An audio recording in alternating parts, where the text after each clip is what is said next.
دیکھیں آپ گورنمنٹ میں بھی ہیں, گورنمنٹ میں نہیں بھی ہیں, وفاقی سطح پر آپ دیکھیں نا, ابھی آپ چیئرمین جو بے نظیر انکم سپورٹ پروگرام کی چیئرپرسن بھی آپ کی پارٹی سے آ گئی روبینہ خالد, پہلے شازیہ مری رہی ہیں.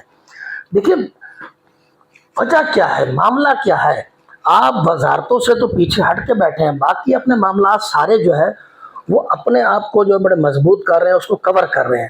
لیکن عوام کے جو ایشوز ہیں, جو بنیادی بیسک, جو ایک نعرہ تھا پیپلز پارٹی کا, روٹی کپڑا اور مکان, اور ایک نئی سوچ کا اس بار اس الیکشن میں آیا ہے, وہ کیا نئی سوچ ہے؟ عوام تو کچھ بھی اس کو ڈلیور تو نہیں ہو رہا. دیکھیے ملک صاحب, آپ کی بات یہ کہ میٹھا میٹھا ہاپ کو کروا تو میٹھا میٹھا ہاپ نہیں, اگر ہم کیبنٹ کا پارٹ ہوتے تو میٹھا میٹھا ہاپ ہوتا, ٹھیک ہے.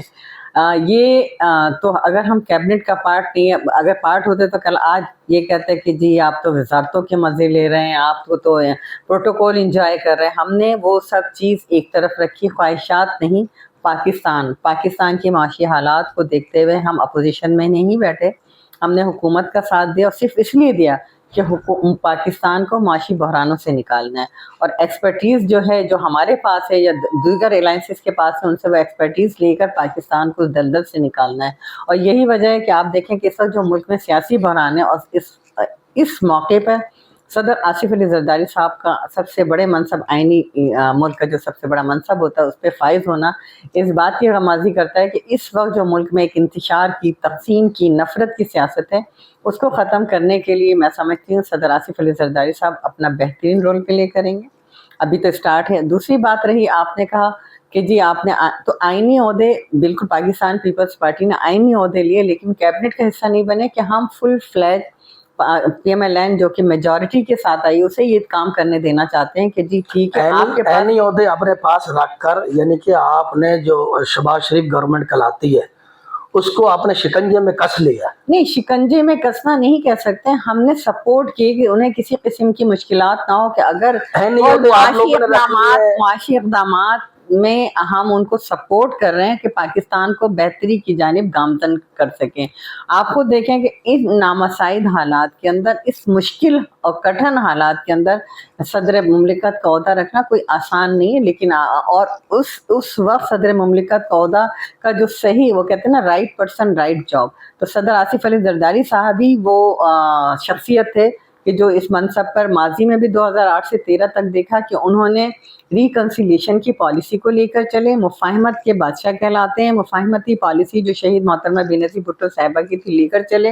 ہمارے دور حکومت میں کوئی سیاسی اسیر نہیں رہا, تمام پولیٹیکل جماعتوں کو ہم نے سادہ اکثریت ہونے کے باوجود یونانیمسلی 18th امینڈمنٹ جیسے کام کیے. تو اب بھی آپ دیکھیے گا انشاءاللہ یہ 5 سال جو ہیں, تو ابھی بھی زرداری صاحب پریزیڈنٹ ہے, اگر وہ ریکنسلیشن کی بات کرتے ہیں, مفاہمت کے بادشاہ ہیں, بازیگر بھی ہیں بہت سارے, یقیناً نو ڈاؤٹ, کوئی شک نہیں اس میں, بہترین پولیٹیشین ہے وہ, زبردست ان کی مفاہمت کی پالیسی رہی ہے. ان کا ایک مشن بھی ہوتا رہا ہے, ایک بڑے دعویٰ بھی کرتے ہیں کہ ان کے دور میں کوئی سیاسی قیدی نہ ہو, بلکہ اس چیز کو پسند بھی نہیں کرتے.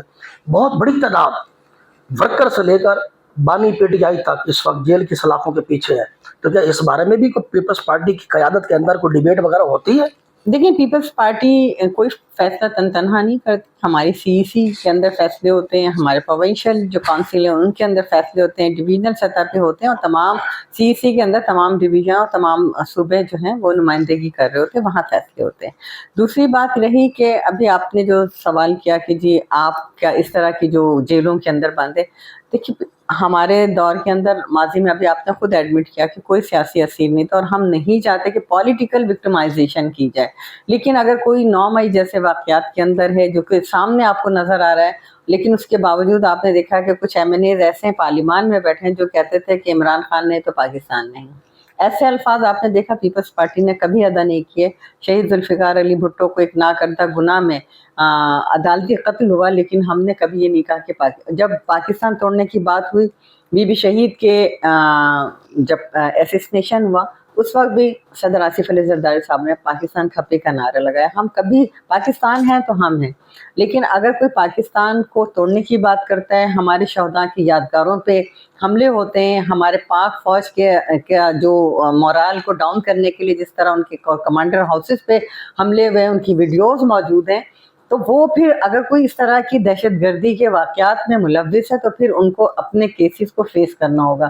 لیکن اگر کوئی بے گناہ ہے تو میں یہ آپ کو یقین دلاتی ہوں کہ بے گناہ پولیٹیکل وکٹمائزیشن نہیں ہو سکتی. دیکھیں بات سنیں، اس وقت فلور پر بھی ہم دیکھ رہے ہیں جو کارروائی قومی اسمبلی کی اس وقت چل رہی ہے، بہت پریشر ہے موجودہ گورنمنٹ پر، پی ٹی آئی کے ورکرز کا، عوامی، میں تو عوامی اس کو کہوں گا کہ جسے کہتے ہیں کہ جی وہ 145 اور 147 فارم کی جو اس وقت فارم 45 والی جو سیاست چلی ہوئی ہے، اس میں کہیں نہ کہیں تو معاملات کوئی نہ کوئی تو متاثر ہوا ہے، کہیں نہ کہیں تو قدغن وغیرہ لگی ہے. مگر آپ کیا سمجھتے ہیں کہ یہ موجودہ اسمبلی اپنی مدت پوری کرے گی؟ دیکھیں آپ نے فارم 45 اور 47 کی بات کی اور یہ نیریٹو بلڈ کرتے ہیں. پی ٹی آئی کا میں سمجھتی ہوں پولیٹیکل پارٹی تو ہے نہیں، وہ اس طرح کی نیریٹو یا بیانیاں بنا کر وہ آگے بات کرتے ہیں جس طرح. لیکن آپ نے دیکھا کہ 2018 کا الیکشن سب سے زیادہ متنازع تھا. آر ٹی ایس سسٹم کو بیٹھا دیا گیا تھا، 8 دن کے بعد رزلٹ دیا جا رہا تھا، اور جس طریقے سے پولیٹیکل جماعتوں کو مینپولیٹ کر کے رزلٹ کو مینپولیٹ کیا گیا، پولیٹیکل جماعتوں سے لوگوں کو توڑا گیا، ان کی وفاداری خریدی گئی، جہاز بھر بھر کے آتے تھے، وہ ساری چیزیں دیکھی. یہی وجہ تھی کہ 2018 کی اسمبلی کے اندر نہ تو مولانا فضل الرحمان صاحب بیٹھنے کے لیے راضی تھے، نہ پی ایم ایل این کی قیادت بیٹھنے کے لیے راضی تھے. لیکن اس وقت بھی صدر آصف علی زرداری صاحب، چیئرمین بلاول بھٹو زرداری صاحب نے تمام پولیٹیکل جماعتوں کو آمادہ کیا، پارلیمان میں لے کر آئے. اور آج اگر کوئی دیکھیں، آج نہیں، جو سابق صدر عارف الوی صاحب تھے، جس دن انہوں نے پریزیڈنٹ ہاؤس چھوڑا، اس دن ان کا کیا اسٹیٹمنٹ تھا کہ اس وقت جس پارٹی کو جو مینڈیٹ ملا اسے ایڈمٹ کریں اور ملک کی ترقی. مفاہمت کا بادشاہ، مفاہمت کا بازیگر پریزیڈنٹ آصف علی زرداری کو کہا جاتا ہے. یقیناً ان کی اچھی اثر بھی ہے، دست شفقت بھی وہ رکھتے ہیں. کیا وجہ ہے کہ اس بار کوئی مسلط ہے یا حقیقتاً مولانا فضل الرحمان بھی ان کی دسترس سے باہر ہو گئے ہیں اور پی ٹی آئی چیئرمین بھی ان کی بات نہیں مانتے؟ تو کیا یہ آصف زرداری کا جو فلسفہ ہے مفاہمت والا وہ ناکامی کی طرف چلا گیا ہے یا اس میں کچھ انڈر پوزیشنز کوئی؟ نہیں، میں نہیں سمجھتی ہوں کہ صدر آصف علی زرداری صاحب مفاہمتی پالیسی کے اندر ناکامی کی طرف ہوں گے. دیکھیں ابھی سب سے پہلا جو ہمیں اکنامیکل کرائسس تھا، جو پاکستان کو معاشی بحران تھا، اس کے لیے ہم سب یونائٹ ہیں. اور میں سمجھتی ہوں ہم بارہا صدر آصف علی زرداری صاحب نے، چیئرمین بلاول بھٹو زرداری صاحب نے، وزیر اعظم شہباز شریف نے on the floor of the house P T I کو بھی دعوت دی، سب کو کہا کہ آئیں اس پہ بیٹھ کے. اب آپ نے بات کی مولانا فضل الرحمان صاحب. دیکھیں مولانا فضل الرحمان کی ہم بڑی عزت کرتے ہیں، سینئر پولیٹیکل لیڈر بھی ہیں، ایک مذہبی لیڈر بھی ہیں. لیکن ان کو نقصان کہاں سے ہوا؟ کے پی کے سے ہوا. ہمیشہ وہ کے پی کے سے جیتے. اور شکست کس نے دی؟ جو سی ایم کے پی کے. اب انہیں وہاں احتجاج کرنے بجائے، کبھی سندھ میں تو ان کی سیٹ نہیں رہی، وہ سندھ کے اوپر احتجاج کر رہے ہیں. وہ پنجاب میں ان کی کوئی اکثریت نہیں. چلیں، وہ بھی ناراض ہوگا، دوسرے بھی ناراض ہو گئے. تو بات یہ ہے کہ اس مان جائیں گے، مولانا صاحب بھی مان جائیں گے. ابھی وہ شاید سینیریو کو سمجھ نہیں پا رہے کہ وہ مولانا صاحب جن کے ہم تو تصور نہیں کر سکتے، پی ٹی آئی کے لیڈر نے ایک بات تو آپ بتائیے گا کھول کر. آصف زرداری صاحب نے اعلان کیا تھا کہ 2023 کا جو الیکشن ہوگا اس میں بلاول بھٹو وزیر اعظم ہوگا، اور ہر سڑک، ہر چوراہے، ہر گلی میں یہ نعرہ گونجتا بھی رہا ہے.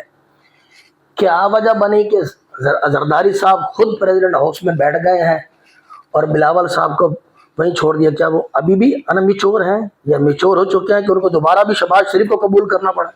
نہیں، دیکھیں جمہوریت کے اندر یہ ہوتا ہے کہ جس کی زیادہ سیٹس ہوتی ہیں وہی جو ہے ہاؤس کا لیڈر آف دی ہاؤس ہوتا ہے، پرائم منسٹر ہوتا ہے. اور ہم الیکشن پر یقین رکھتے ہیں. جب شہباز شریف صاحب اپوزیشن میں تھے اس وقت ان کی پارٹی کی زیادہ سیٹ تھی، تو ہم نے اس وقت بھی چیئرمین بلاول بھٹو زرداری صاحب اسمبلی میں تھے، تو ہم نے کبھی اصولوں کے خلاف کام نہیں کیا. اس وقت ان کو اپوزیشن لیڈر بنایا. اور اسی طرح ان کی جب سیٹ زیادہ آئی تو ہم نے ایز اے جمہوری پارٹی احترام کیا اور ان کو آفر کی کہ آپ حکومت بنائیں. تو یہ ٹھیک ہے، ہر پارٹی الیکشن میں نعرہ لگاتی ہے، ہر پارٹی الیکشن میں نعرہ لگاتی ہے، اور ہر پارٹی اس لیے الیکشن میں اترتی جیتنے کے لیے. لیکن یہ کہا جا سکتا ہے میرے خیال ہے آئی ڈونٹ کہ جو شیخ رشید صاحب ہر وقت بڑی باتیں کرتے تھے کہ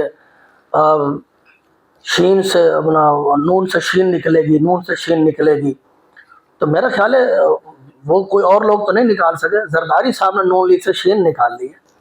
نہیں دیکھیں، یہ شیخ رشید صاحب کی تو خیر اب اپنی ہی سیاست ختم ہو چکی ہے، کہاں گئے وہ؟ روزانہ ہر 5 منٹ کے بعد میڈیا ان کو جو ہے بہت فوقیت دیتا تھا، لیکن آپ خود دیکھ لیں کہ انہوں نے اپنی پالیٹکس اسی طرح سے تباہ کی، اور پی ایم ایل این کا یہ اپنا فیصلہ تھا کہ شہباز شریف کو بنایا، ہم نے نہیں بنایا۔ اور جہاں تک بات رہی، بالکل بلاول بھٹو زرداری صاحب ول بی انشاءاللہ نیکسٹ پرائم منسٹر ہوں گے، اور جب پاکستان پیپلز پارٹی نے پہلے سے بہت گرو کیا، پہلے ہماری 50 سیٹس تھی، اب ہم 70 کراس کر گئے ہیں، تو اس کا مطلب ہے کہ انشاءاللہ تعالیٰ نیکسٹ گورنمنٹ جو ہے وہ پاکستان ماشاءاللہ۔ شیدہ رحمانی صاحب آپ یہ بتائیے کہ پیپلز پارٹی میں جو چہرے نظر آتے ہیں، یا اب تک اگر ہم نظر دوڑاتے ہیں تو کہا نہیں جاتا بلکہ سامنے بھی نظر آتا ہے کہ پیپلز پارٹی پر وڈیروں، جگیرداروں، سرمایہ داروں کا قبضہ ہے، بہت بڑی تعداد میں اکثریت جو لوگ کروڑوں روپتی ہیں وہی منسٹریوں میں بھی ہیں، M N A M P A بھی بنتے ہیں۔ ایسی کون سی جادو کی چھڑی ہے یا کیا ایسا چمک ہے، کیا وجہ کیا ہے کہ چوتھی بار بھی ایک عام سی ورکر شیدہ رحمانی کو اس ایوان میں پہنچایا گیا ہے، اور جہاں اتنے بڑے جگیردار لوگ بیٹھے ہوں ان کی بھی بہت ساری خواہشیں ہوتی ہیں، تھوڑا اس بارے میں بتائیے۔ دیکھیے، پیپلز پارٹی پہ یہ الزام ضرور ہے، لیکن پیپلز پارٹی نے ہمیشہ غریبوں کی ترجمانی کی، غریبوں کو ایوان میں 70 سے لے کے آج تک پہنچاتے رہے۔ میں ہوں، شاہینہ شیر علی ہیں، شہلا رضا ہیں، سعید غنی ہیں، عاجز دامرا ہے، وقار مہدی، میں کس کس کا نام لوں؟ ہم سب نے گراس روٹ سے محنت کی، سب گراس روٹ لیول سے محنت کر کے اسمبلیوں تک پہنچے۔ تو یہ پیپلز پارٹی پر کچھ لوگ اپنا قد بڑا کرنے کے لیے اس طرح کے الزام لگاتے ہیں، جو لسانی اور سیاسی جماعتیں ہیں کراچی وغیرہ میں، لیکن آپ نے دیکھا کہ پیپلز پارٹی نے ہمیشہ اپنے ورکر کو عزت دی، ورکرز کو ایوانوں میں پہنچایا، اور یہ کسی اور جماعت میں نظر نہیں آتا۔ یہ ہر جماعت اس بات کو ایڈمٹ کرتی ہے کہ پیپلز پارٹی اپنے کام کرنے ورکر کو میرٹ کے بیس پر اسمبلیوں میں لے کے آتی ہے، اور میں قیادت کی شکر گزار ہوں۔ شیدہ رحمانی صاحب کس کے منظور نظر ہیں؟ پریزیڈنٹ آصف علی زرداری، ادی فریال تالپور، یا مراد علی شاہ صاحب، یا پارٹی کے اور بھی؟ دیکھیں، ہماری پارٹی میں کوئی ڈیوائڈ نہیں ہے، تقسیم نہیں، ہم تو ویسی تقسیم کی سیاست کو پسند نہیں کرتے۔ پاکستان پیپلز پارٹی یہاں میرٹ پر ہوتا ہے، ہماری پروفائل ہوتی ہے جو لیڈرشپ کے پاس جاتی ہے، اور جو کام کے بیس پہ وہ ہمیں اسمبلی میں لے کے آتے ہیں۔ اگر آپ کا کام نہیں ہوتا تو پھر وہ پیچھے کر دیتے ہیں۔ تو منظور نظر تو لیڈرشپ کے ہیں، لیڈرشپ اور تمام قیادت دیکھتی ہے کہ کام کرتے ہیں۔ لاسٹ کوشچن، کچھ اپنے بارے میں بھی بتائیے، کیسی گزر رہی ہے، کہاں سے آپ نے سفر شروع کیا، اور آج آپ کس مقام پر بیٹھی ہوئی ہیں، کس کی پیچھے پشت پر آپ کا ہاتھ ہے؟ دیکھیں، میں سمجھتی ہوں کہ 2001 میں آپ کو یاد ہوگا کہ میں نے لوکل گورنمنٹ الیکشن کنٹیسٹ کیا ایز این یو سی ناظم، جب پرویز مشرف کا سسٹم لے کر آئے تھے لوکل گورنمنٹ کا۔ پھر 2002 میں نے پی ایس 94 اورنگی سے الیکشن کنٹیسٹ کیا، پھر مستقل اسی طرح پی ایس 118 سے 119 سے، اور اب جو پارٹی نے یہاں تک پہنچایا، تو پس پشت اللہ تعالیٰ اور اس کے بعد لیڈرشپ اور پاکستان پیپلز پارٹی کا ہاتھ ہے، اس کی وجہ سے ہم پہنچے، ورنہ کوئی اور پارٹی ہم جیسے ورکرز کو نہیں ایوانوں تک پہنچا سکتی۔ آگے شیدہ رحمانی کا کون سا ٹارگیٹ ہے جو اچیو کرنا چاہیں گے؟ میں سمجھتی ہوں کہ پارٹی جو فیصلہ کرے اسے ایڈمٹ کرنا چاہیے۔ ٹارگیٹ کچھ نہیں ہوتا، آپ کام کرتے ہیں، صلہ جو ہے اللہ اور لیڈرشپ دیتی ہے۔ جی بالکل، ورکر کی ایک کمٹمنٹ ہوتی ہے اپنی پارٹی قیادت کے ساتھ، جو پارٹی ذمہ داریاں دے، ورکر کا کام ہوتا ہے کہ وہ اس کو پورا کریں، اس کو۔ اور اس وقت جو آپ نے ڈاکٹر شیدہ رحمانی صاحبہ کی گفتگو سنی، اگلے نیکسٹ جو شخصیات ہوں گی اس وقت تک ہمیں اجازت دیجیے گا۔ اللہ نگہبان۔